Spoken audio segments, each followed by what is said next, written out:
লাখ লাখ শুকরিয়া যে আল্লাহ রাব্বুল আলামিন আমাকে তৌফিক দিয়েছেন আপনাদেরকে সাথে নিয়ে নির্বাচন পরবর্তীতে একবার আমি এসেছিলাম।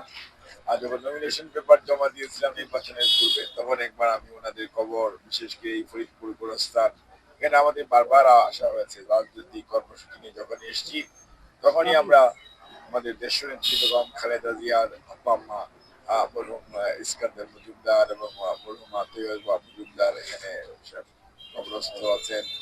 আপনাদের যে বড় খালা আমাদের খুশি জাহান চকলেট আব্বাও আছেন। এছাড়াও এখানে অনেক পুরুষ এবং নারী এবং বাচ্চাদের কবর আছে। এই কবর জিয়ারত করা মুসলমান হিসাবে এটা বাইরে থেকেও দোয়া করা যায়, আবার সামনে এসেও দোয়া করা যায়। সেই জন্য এসেছি, আল্লাহ আমাকে যে তৌফিক দিয়েছেন। আর এখন নতুন দায়িত্বপ্রাপ্ত হয়ে আসার মধ্যে আমার কাছে খুব ভালো লাগছে যে গণতন্ত্রের জন্য যে মানুষটি আপোষহীন সংগ্রাম করেছেন তার দীর্ঘ রাজনৈতিক জীবনে, এবং কখনো কারোর সাথে আপোষ করেন নাই, অর্থাৎ কোনো ধরনের ষড়যন্ত্রের মধ্যে উনি পা দেন নাই। আর যে মানুষটি এর শাশুড়ি অর্থাৎ শহীদ রাষ্ট্রপতি জিয়াউর রহমান, উনি বাংলাদেশের স্বাধীনতার ঘোষক, একজন বীর মুক্তিযোদ্ধা, এবং বাংলাদেশকে আজকে আধুনিক বাংলাদেশের পথে পরিচালিত করার জন্য সবচেয়ে যার কঠোর পরিশ্রম করেছেন, জাতিকে অনুপ্রাণিত করেছেন, ঐক্যবদ্ধ করেছেন শহীদ রাষ্ট্রপতি জিয়াউর রহমান, ওনার শাশুড়ির কবর জিয়ারত করা। আর আমাদের খুশি জান হক সত্যিকার অর্থে দিনাজপুরের আধুনিকায়নের জন্য উনি সবচেয়ে বেশি উল্লেখযোগ্য ভূমিকা পালন করেছেন যখনই উনি সুযোগ পেয়েছেন। কাজেই আমি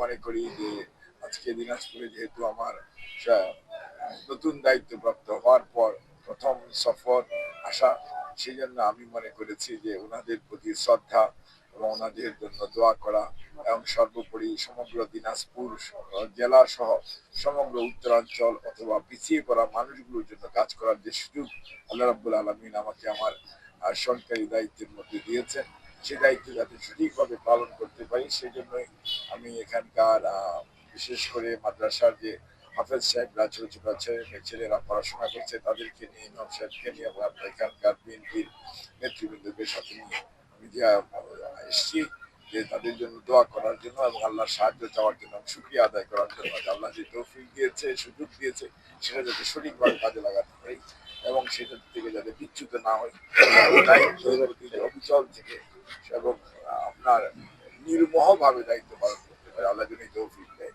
আর যে প্রশ্ন করেছেন জনাব তারেক রহমান, ওনার নানি এবং নানা নানি এখানে সাহিত্য আছেন, উনি সবসময় যখনই ওনার সাথে কথা হয়, তখনই ওনার দিনাজপুরের কথা উঠলেই ওনার নানা নানির কথা বলেন।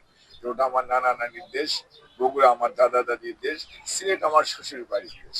এটা উনি সব সময়ই বলেন এবং উনি ওপেন বক্তব্যও বলেন, আপনারা খেয়াল করেছেন। কাজে ওনার মনের টান, নারীর টান দিনাজপুরের প্রতি আছে। আর দিনাজপুর বগুড়াতে ইনশাল্লাহ সদরে আপনার ফ্যামিলি কার্ডের একটা উদ্বোধনী প্রোগ্রাম ইনশাল্লাহ 10 মার্চ হওয়ার কথা রয়েছে, ইনশাল্লাহ সেটা হবে।